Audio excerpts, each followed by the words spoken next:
Isang masayang pagbati na may ngiti sa aking mga labi.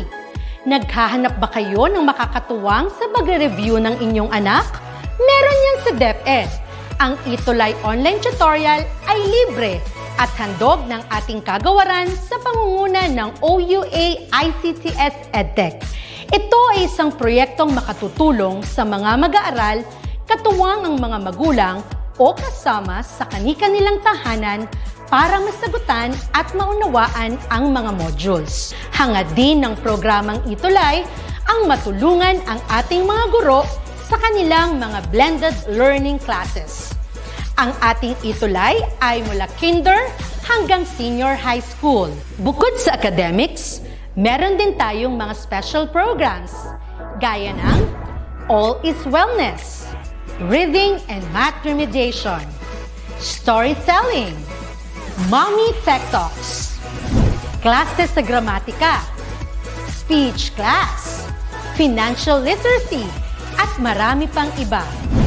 Pinalawig din ng ETUlay ang ating Alive program para sa mga mag-aaral mula grade 1 hanggang grade 3. Gayun din ay mayroon tayong ALS program at SPED tutorials na makasisigurong makakamit ng lahat ang inclusive education. May SPED hotline na rin para sa inyong mga katanungan patungkol sa special education. Kaya, subaybayan mula Lunes hanggang Biyernes, mula 9:00 ng umaga hanggang 7:00 ng gabi ang ating ETUlay. Sa ating pagtutulungan, maiaangat natin ang bawat isa. Ating itutulay ang pagkatuto upang di mapigil ang pag-aaral ng kabataang Pilipino. Itulay natin ito, sulong edukalidad.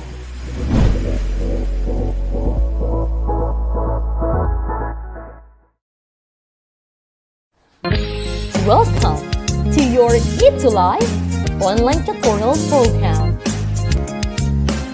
Tayo ay naglakbay sa nakaraang semester na puno ng pagkatuto at paglago. Join us again as we welcome the second semester of the academic year 2021-2022 dito sa inyong klaseng ETUlay. Here are your new fantastic tutors at your service. ETUlay ang gabay sa pagkatuto. ETUlay edukasyon itatawid sa'yo. ETUlay paaralan nilalayo sa'yo. ETUlay sa makabagong panahon. ETUlay para sa kabataang Pilipino. Every Thursday from 4 p.m. to 6 p.m. Huwag kayong mawawala. Ating patuloy na saliksikin ang hiwaga ng humanidades at agham panlipunan. Laging tandaan, ikaw ang best tuwing Webes. Maling impormasyon, katotohanan nating ituro, paunlarin ang edukasyon. ETUlay ang gabay sa pagkatuto.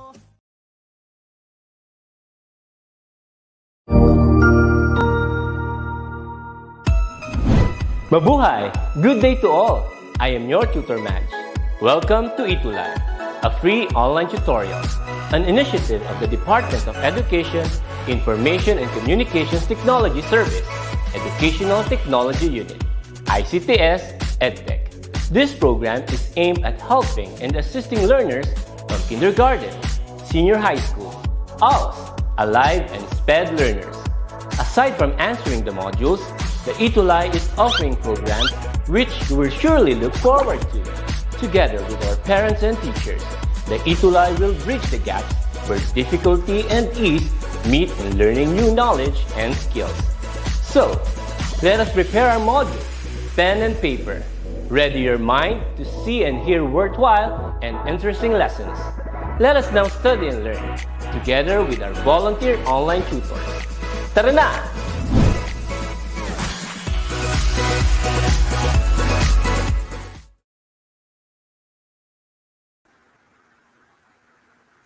Isang Humstastic na hapon, our Humstastic cuties mula Luzon, Visayas, and Mindanao. Ako ang inyong Humstastic Tutor G, ang Gigil na gigil na kayo'y paglingkuran at matuto sa hapong ito. So welcome sa inyong DepEd ETUlay online tutorial program na handog sa inyo ng Department of Education sa pangunguna ng Educational Technology Unit. This is our Quarter 4, Week 4, entitled Settings, Processes, Methods, and Tools in Communication. Ayan. So, samahan nyo ako sa isa na namang makabuluhang pag-aaral sa hapong ito.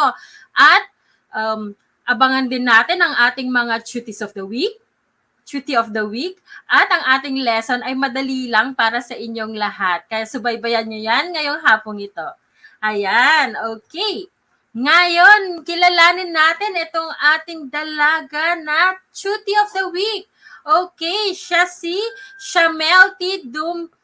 Dumelod ng 11 Karl Marx mula sa San Mariano National High School, Maine. SDO Isabela, ang kanyang subject teacher ay si Sir Nathaniel B. Castro. Thank you, Sir Nathaniel Castro. And ang kanilang principal ay si Ma'am Glenda I. Pira. Yan, congratulations, Shamel, sa iyong laging pagtutok at napakagaling at napaka-active na pagsagot sa ating mga questions last week. Ayan, hello, Shamel. Ayan si Shamel. Siya ay kasama natin today. Hello sa iyo. Ayan, okay. So, congratulations din sa lahat ng ating mga cuties na lagi naman sinasamahan tayo every week sa ating mga activities. Ayan, hello sa iyo, Tristan Hakamile, Jen Perlado, Charlon Pagulayan, Angela Pangilinan, hello sa inyo. Ayan, so ang dami nating mga cuties today. Thank you for joining me. Okay. So, again, hello sa ating lahat, sa ating mga cuties, sa ating mga teachers, and syempre gusto ko ring batiin ang aking mga co-teachers sa Maligaya National High School. Hello po sa inyo, lalo na sa aming principal na si Ma'am Jesusa D. Bote. Ayan. Hello kay Levia Lexis Lucas ng San Mariano National High School. Ayan, suki natin ang San Mariano National High School. SDO Isabela. Ayan, okay. So, let's move on. So, amin naman pong pinapasalamatan ang DepEd Manila para sa module na ating gagamitin today. Okay, so let us go to our objectives. At the end of this session, the cuties should be able to identify the settings, processes, methods, and tools in communication, assess the suitability of a communication media channel for different types of settings and purposes, and value the importance of communication media channels for different purposes. Ayan, at bago ang lahat, tayo ay magkakaroon ng pre-test. Okay, write a check mark if you agree and an X mark if you disagree with each statement indicated sa ating mga next slide. Ayan, so X and check mark only. Okay, so let's begin, cuties. So number 1, the settings or the place affects the communication. Ano sa tingin niyo, cuties? Tama ba ito or hindi? Okay, the settings or the place affects the communication. So, isusulat lang natin ang number 1 plus ang ating sagot. Ayan, may sagot na po tayo mula kay Althea L. Natividad. Ang kanyang sagot ay check.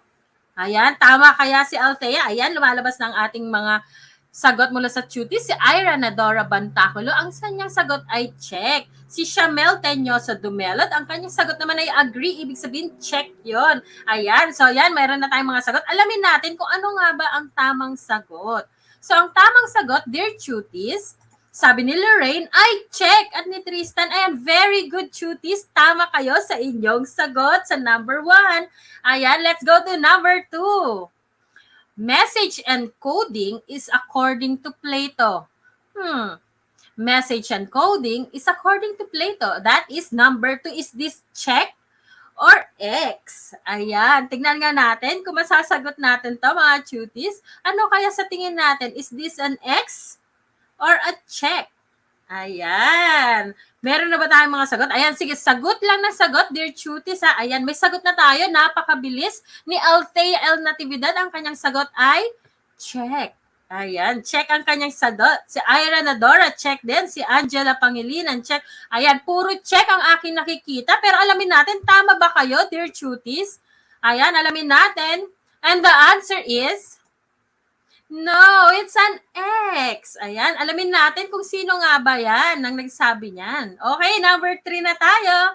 Number 3, the speaker is the only one that is vital for effective communication. Good afternoon, Tutor Janine Santos.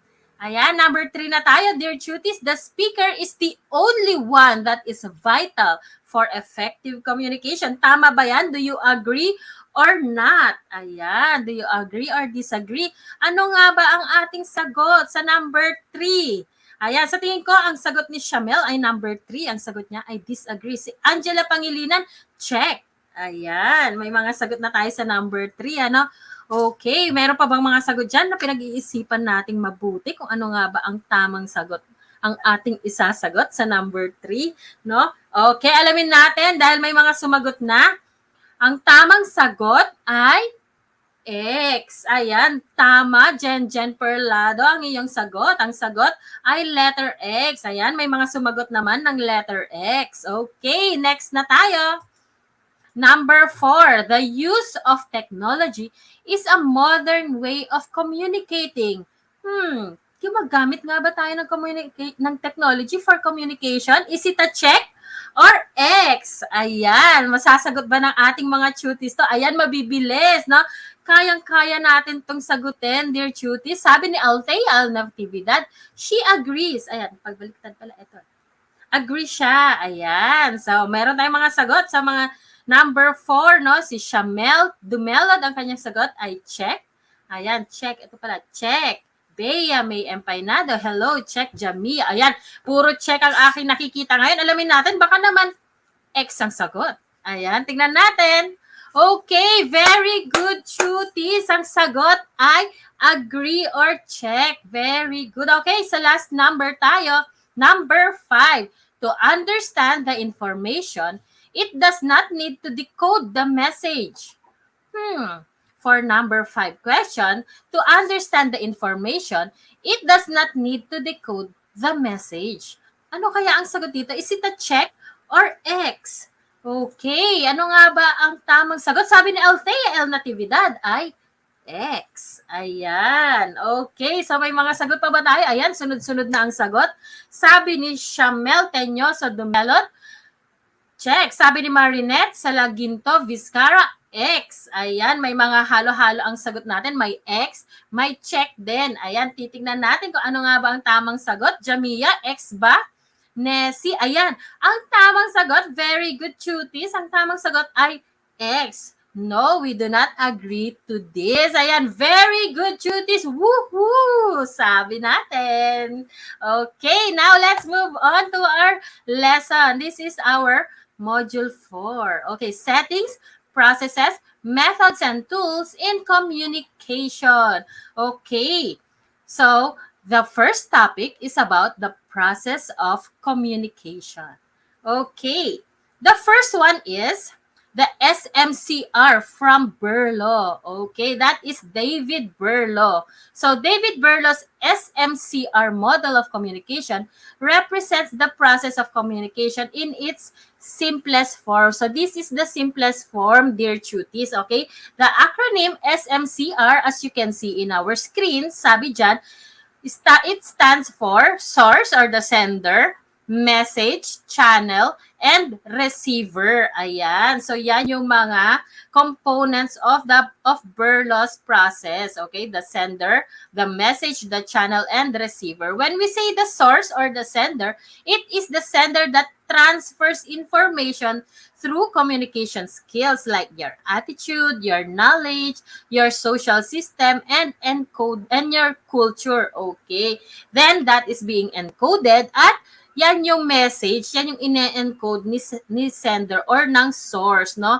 When we say message, it is an individual converts his thoughts into words. Ayan, nako-converts through communication, nako-convert, and the process is called encoding through the foundation of the content, the elements, treatment, and the structure of your message. Okay, after that, we move to the channel, no? It is how the information flows or paano ba nakakarating sa dulo yung ating communication, no? It flows from the sender to the receiver through this channel, which is the hearing, tasting, smelling, touching, and seeing. So, your ating senses, no? Yan yung channel. And the last one, after we use this channel, then we decode, no? The receiver, to the receiver. The receiver, when the message reaches the receiver, he tries to understand what the listener wants to convey and then responds accordingly. So, that is called the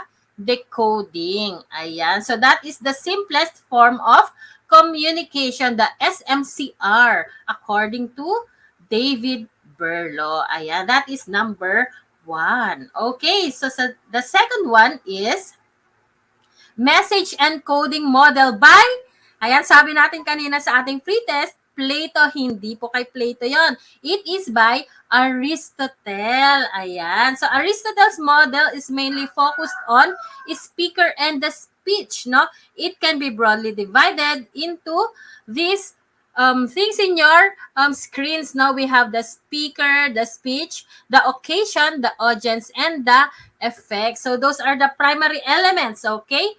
Then, Aristotle's communication model is a very important, the very important role is that of the speaker's role. Ayan ang aking sinasabi. So, for example, no, in a seminar, no, so para kay Aristotle, ang pinaka-importante dito sa ating communication na to ay yung speaker. So, sa seminar, makikita natin yung resource speaker, yung guest speaker, siya ay nagko-convey ng message sa kanyang audience, nagbibigay siya ng kanyang speech. Ayan, so nakatuon ang communication na ito dun sa speaker. Ayan. So, accordingly, pag nagsasalita siya, gusto niyang maparating yung kanyang message and to influence the listeners. Ayan. So, that is the message encoding model. Okay.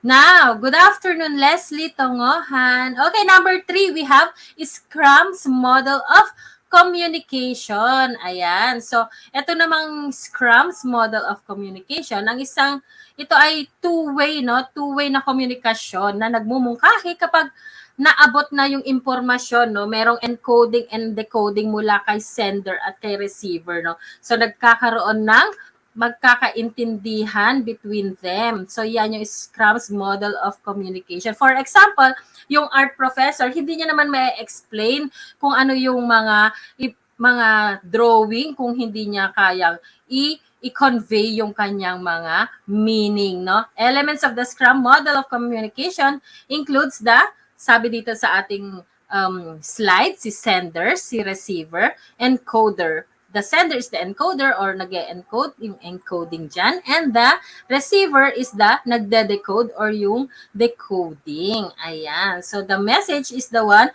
in the center. Okay. They put the message into words. Ayan. That is the basis of this model. Last one. The last one, ayan, cuties. Tignan nyo nga kung ano tong last na model natin ng communication. Okay. This is our next one. This is the helical model of communication that is by Frank Dance, no? Si Frank Dance ang nag-propose nitong communication model na ito. Ano ang sinasabi dito sa communication model na ito? So, Dance argued that an individual begins communicating from the day he was born, no? From yung kanyang pag-iyak, no? Mula nung pinalo siya ng doktor, yan na yung kanyang nag-start na or nag-begin na yung kanyang communication, no? Pinakita na niya kung ano yung gusto niyang i-communicate or nilabas na nung bata, nung ikaw ay pinanganak, nung pinalo ka at umiyak ka, yan. Lumabas na ang iyong process, your iyong way of communication. So, sabi dito sa helical model of communication, tuloy-tuloy daw ang ating changes of communication or nag-evolve tayo sa ating pakikipag-communicate. Ayan. So, ang helical model ng komunikasyon ay isang siklo, no? Isang cycle, no? Tuloy-tuloy na cycle at hindi pa ulit-ulit, hindi rin siya naiipon at naiimpluwensyahan siya through time. Nag-iiba yung ating paraan ng pakikipag-communicate. So that is the helical model of communication by Frank Dance. Ayan. Okay. So next one, we have the settings in communication. Ayan. Ano nga ba yung mga iba't ibang setting ng communication? Saan-saan bang lugar or mga paraan? Okay. Let's have the first one. The first one is ang government. Sabi dito, the places where communication occur mostly include government, the place of government activities, particularly for good governance. It carries out communication functions and various communication tools at its clearance. Ayan. Okay, so ito yung unang setting natin ng communication, ano? We have the government. So dito sa lugar ng government, ito yung sabi natin pamahalaan or yung gobyerno. Ito yung lugar ng mga aktibidad para sa, syempre, gobyerno, no? So importante ang komunikasyon para sa mabuting pamamahala, no? Sa kanilang nasasakupan or para maibigay nila yung kanilang tamang services or impormasyon tungkol sa gobyerno. So that is the first setting of communication. Next one, we have the private sector. Ayan. So communication for them is to advertise the aims to make a profit. Ayan, ito naman yung private sector, no? To make a profit from the services and goods they offer, emerging of their corporate communication. It is a special field of strategy in which a company adapts to create, communicate, and maintain business images among its customers. So dito, papasok dito yung mga commercials, no? Mga advertisements. So ang process nila ng communication is to advertise their products and services also. Ayan, so communication, this is the setting of communication kung saan yung private sector i-showcase nila yung kanilang products para ating bilhin or ating gamitin. Yan ang private sector. Ayan, are you still with me, dear cuties? Naiintindihan pa ba ang ating lesson today? Ayan, hello sa lahat. Hello, Rachel Baglao Aswit. Hello, Ira Nadora, and hello, Angela Pangilinan. Ayan. Next, we have civil society. This includes various non-government organizations, charities, foundations, and alike that have advocacy on social justice. Ayan. Communication in this sense is defined by the mission and action chosen in civil societies. Okay, dito naman sa civil society, kasama dito yung iba't ibang mga non-governmental organizations, yung mga NGO, no? Yung pagkakawang gawa, mga foundation, mga advocacy, ganyan, mga advokasya, no? Para sa justice ng lipunan, social justice. Ayan, for example, yung alam ko nakikita natin sa ating mga social media sites, yung mga established na civil societies for advocacies for animal abuse, no? Sila yung mga nangangalaga at nagproprotekta para sa mga naabuso at mga neglected na mga hayop. So they use communication, or this is another setting of communication to voice out their advocacy. So that is an example. Ayan. Okay. Hi, Althea Natividad. Hi, Thea. Ayan. Okay. Next, we have the school setting. Okay. It is an educational and social institution. Okay, communication tends to be more formal and academic, but for values as well to be respectful and diligent. So that is the setting of communication, which is the school kung saan ginagamit ang communication para kayo, dear cuties, ay matuto. Ayan. Okay, so that is, simply put, the setting of communication in school. Ayan. Okay. Next one, lastly, we have the community. Okay, dear tuties, it is somehow non-formal because we are dealing with various types of people and communication has its uniqueness. So dito naman sa setting kung saan sa setting ng community, okay, kung saan we communicate with various people from different walks of life. Ayan, so iba't iba yung mga tao na nakatira sa isang community or magkakasama sa isang community, and silang lahat ay may iba't ibang kultura, paniniwala, prinsipyo. Ayan, yung background ninyo ay iba-iba. So, we have this setting of communication kung saan nagkakaroon ng connection or relation between different types of people. Ayan. So, these are the different settings of communication. Hello kay Jericho Sugitan, 11 car marks of San Mariano National High School. Hello, dear cuties. Ayan. Okay. Next one we have, no? Methods of communication. Paano ba tayo makipag-communicate? No? What are these? Ayan. What are the different methods of communication? Meron ba tayong idea dyan, dear cuties? Ano nga ba? Paano nga ba tayo nakikipag-communicate? Hello, Jericho Sugitan. Okay, hello sa iyo from San Mariano National High School. Kay Jamaica Tulyao, hello from 11 car marks. Good afternoon, Jamaica. Okay, meron ba? May sasagot ba sa akin? Ayan, what are the methods of communication? Ayan, let me begin with the first one. First, we have the verbal communication. So, this is the first method of communication. Siyempre, katulad ng aking ginagawa, we use sounds, we use language, and a different tone of voice. I can go loud, I can go soft. Ayan. So, that is the method, the first method of communication. Okay. Next we have, madali lang to, dear cuties. Tama ba?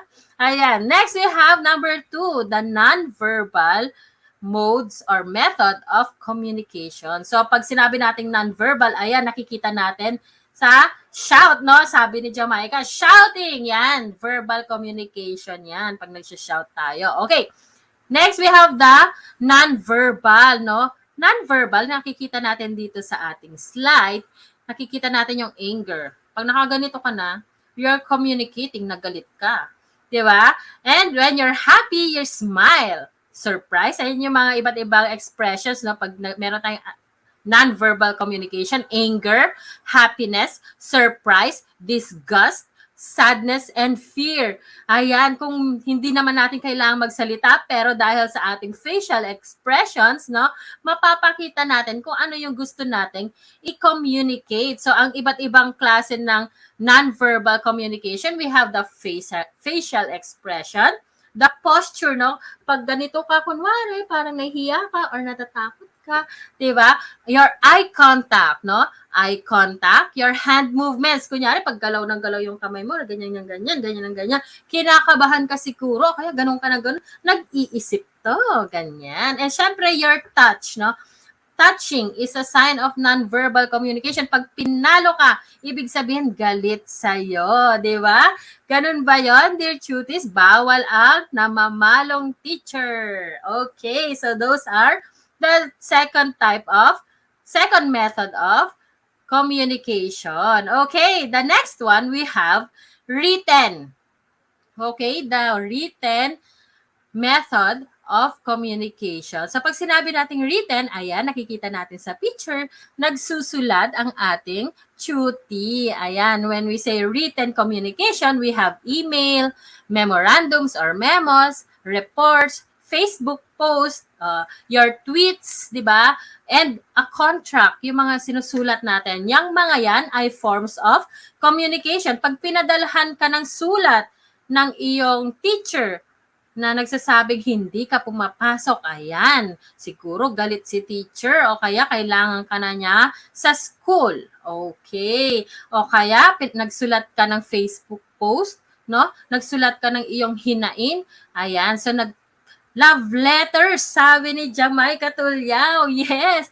No, pag in love ka, anong ginagawa mo? Sinasabi mo ba agad? Hindi, nagsusulat ka. Ayan, sabi ni Jamaica, no, love letter pala ang paraan mo para makipag-communicate, ha? Ayan, so that is the third one. We have the written method of communication. Okay. Now, the last one, we have the listening method of communication. Okay, this is also easy, no? Listening, or the act of listening, or active listening, no? And the visuals, yung sign language, no? Illustration, symbols, picture, memes, videos, yung mga yan. Yung mga iba't iba, kahit yung images lang. So that is also part of listening, no? Nakikinig kayo habang may nagsasalitang speaker, or habang nagsasalita si Tutor G, ayan, nakikinig kayo. That is called active listening. And while you are listening, I am communicating to you. Ayan. So those are the 4 methods of communication. Ayan. Very good, Chutis. Thank you sa inyong active na pakikipag-usap sa akin ngayon. Okay, now we have the tools. No? Sinabi nating tools in communication, no? It includes all that we use in both communicating with others and interpreting the information we have received from them. So, okay, nakikita nyo ba yung picture na maliit dyan? Ayan. So, nandyan yung iba't ibang tools of communication, no? Hello, Charles Joshua Liwanag. Hello sa iyo. Baka CJ. Hi, CJ. Okay, so these are the different tools of communication na nakikita natin dito sa ating screens, no? These are, but not limited to, syempre sabi natin, mail, email, telephones, computers, ano ba yung mga nandyan? Mobile phones, ayan, nandyan, may music din, may SMS at text messaging, nandyan sa picture, Wi-Fi, nandyan din, internet, nandyan, no, networking sites, nandyan yung Twitter, no, andyan. So, web conferencing, nandyan din, ayan yung mga iba't ibang tools of communication. So, those are the different tools of communication that we use to interpret and deliver messages. Okay, through communication. So naintindihan ba natin ang ating lesson today about the settings, methods, tools, processes of communication, dear cuties? Ayan, so dahil tapos na ang ating pagdidiscuss, gusto ko naman malaman kung meron ba tayong naintindihan sa ating lesson. Hello, Marshall Bulan Bakay. Naimbag nga malem kada kayo, amin. Ayan, SDO Isabela. Okay, now let's go to our post-test. Okay, multiple choice. Now, here's the direction. Choose the letter of the best answer. Ayan. Okay, choose the letter of the best answer. First, start na tayo sa number 1. Okay, it is a method of communication that includes the sounds, language, and tone of voice. Ano kaya ito? Is it letter A, visual, B, non-verbal, C, verbal, or D, writing? Ayan, no? Ano kaya ang answer sa number 1? So, write down number 1 plus the letter of your answer. Come on, let's go, cuties. Tignan natin. Okay, we have Althea L. Natividad. Ang kanyang sagot ay letter C. Ayan, si Tristan Hakamile, letter C. Si Marshall Bakay, letter C. Ano kaya ang tamang sagot? Okay, ayan, puro C ang aking nakikitang sagot. Cuties, tignan natin kung tama kayo. Ang tamang sagot ay letter C. Very good, Nessie. Ayan, nag-rhyme pa naman yung kanyang sagot. Okay. Number 2, this shows the visual method in communication. Ayan. Is it A, signs, illustrations, sounds? B, images, email, pictures? Letter C, signs, memes, illustrations? Or D, all of the above? Ayan. Ano nga ba ang sagot sa number 2, cuties? Okay. May sagot na ba tayo, dear cuties? Alamin nga natin. Ayan, so may sagot na si Althea Natividad. Ang kanyang sagot ay letter D. Ayan, letter D. Si Nessie Escultura, letter D. Ayan, pa-shout out, pa-wash out, sabi ni Aquarius Gamings. Hello, Iron Bricks. Ayan, lagi kang nandyan sa ating mga tutorials. Salamat. So, ayan, marami na tayong sagot, dear cuties. Ayan, nag-commercial pa si Tutor G, ano. Ang tamang sagot, ayan, alam ko, nag-aantay kayo. Ang tamang sagot ay, syempre, all of the above. Ayan, very good, cuties. Okay, number 3 na tayo. It is a method of communication that includes a Facebook post. Ayan, ano kayang method of communication ito, cuties? Is it letter A, visual, B, non-verbal, C, verbal, or D, writing? Ano kaya ang sagot? Ayan, sumagot ka rin, Mr. Aquarius Gamings. Ano nga ba ang sagot pag tayo ay gumamit ng Facebook post para sa ating communication? Is it? Ayan, may sumagot na si Althea, napakabilis. Letter D ang kanyang sagot. Si Tristan na Camille, letter D. Ayan, ang dami na pong letter D. Mukhang nakikinig nga ang ating mga cuties. No, tingnan nga natin, puro D. Ayan, so ang tamang sagot, cuties, ay letter A. Yan ang visual. At visual lang nakalagay. So, kanina binanggit ko yung letter, yung Facebook post in writing, ano. So ilagay natin din na baka nga, letter D ito, ayan, sa writing din. Kaya baka magtampo ang ating ibang cuties kasi nabasa nila kanina yung writing. Pero nandun din siya sa visual kasi ikaw bilang receiver ay nababasa mo yung Facebook post. So it is A or D. Ayan, very good, cuties. Ayan, A and D yung mga sagot. No? Maraming A, maraming D. Okay, the number 4 question. It is a method of communication that includes the posture and eye contact. Ayan. Posture and eye contact. Is it a visual, B, non-verbal, C, verbal, or D, writing? O ano kaya ang sagot sa number 4? No, number 4. Hindi nakikita yung isa. Ayan, number 4, dear cuties. Ano kaya yan? Okay. Sumagot na si Althea. Ang kanyang sagot ay letter B. Ayan, number B. B ang kanyang sagot. Okay, dami ng sagot. Si Jamaica Tulyaw, si Jamia Padilla, Tristan Hakavila, B. Ayan, dami ng letter B. Tignan natin kung tama nga ba kayo. Ang tamang sagot, syempre, very good, cuties, letter B. Okay, very good. Okay, the last one. Ayan, napaka-active ng ating mga cuties. The place that carries out communication functions and various communication tools on good governance. Ano kaya ito? Mukhang madali naman yata kasi letter A, government, B, private sector, C, schools, or D, community. Ano nga ba ang sagot dito sa number 5? Ayan, ang bilis ni Althea Natividad. Ang kanyang sagot ay letter A. Si Tristan, si Jamia, puro A na po ang mga lumalabas na sagot. Alamin po natin kung ano yung tamang sagot. At tama nga si Ira Nadora, letter A. Ayan, very good, cuties.